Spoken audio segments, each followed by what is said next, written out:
എരുമേലി പേട്ടയ്ക്ക് മുന്നോടിയായുള്ള ആലങ്ങാട്ട് യോഗം പേട്ടപ്പുറപ്പാട് ചെമ്പോലക്കളരിയിൽ നിന്നും ആരംഭിച്ചു. ജനുവരി 10 എരുമേലിയിൽ എത്തിച്ചേരുന്ന സംഘം 11 പേട്ട തുള്ളും. ആലങ്ങാട് യോഗം പെരിയോൻ അമ്പാടത്ത് പ്രദീപ് മേനോൻ നയിക്കുന്ന പേട്ടപ്പുറപ്പാടിന് മന്ത്രി പി രാജീവ് ഭദ്രദീപം കൊളുത്തി.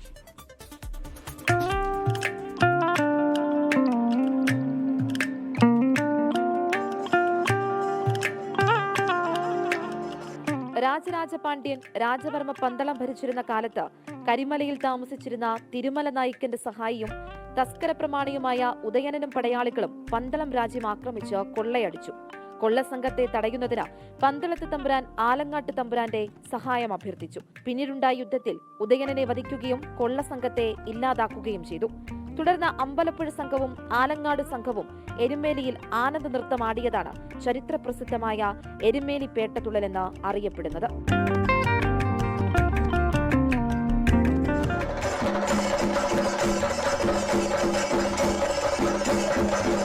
ഇതിന്റെ ഭാഗമായി ആലങ്ങാട് യോഗം പേട്ടപ്പുറപ്പാട് ആലങ്ങാട് ചെമ്പോലക്കളരിയിൽ നിന്നും ആരംഭിച്ചു.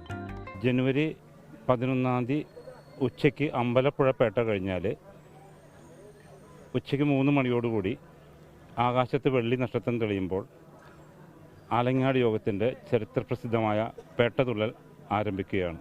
ആലങ്ങാട് യോഗം പെരിയോൻ അമ്പാടത്ത് പ്രദീപ് മേനോനാണ് പേട്ടപ്പുറപ്പാട് നയിക്കുന്നത്. എരുമേലിപ്പേട്ട പമ്പാ സദ്യ സന്നിധാനത്ത് നടക്കുന്ന എഴുന്നള്ളിപ്പിന് എല്ലാ ഇതിനും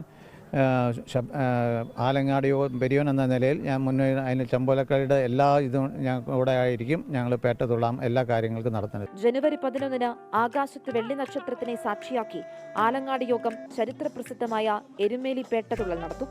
24 കൊച്ചി. ലോകത്തെവിടെയായാലും ഏത് സമയത്തും 24 വാർത്തകളും ഓഗ്മെന്റഡ് റിയാലിറ്റി പാക്കേജുകളും എക്സ്പ്ലെയിനറുകളും വിശദമായി കാണാൻ ഞങ്ങളുടെ യൂട്യൂബ് ചാനൽ നിങ്ങൾക്ക് സബ്സ്ക്രൈബ് ചെയ്യാം.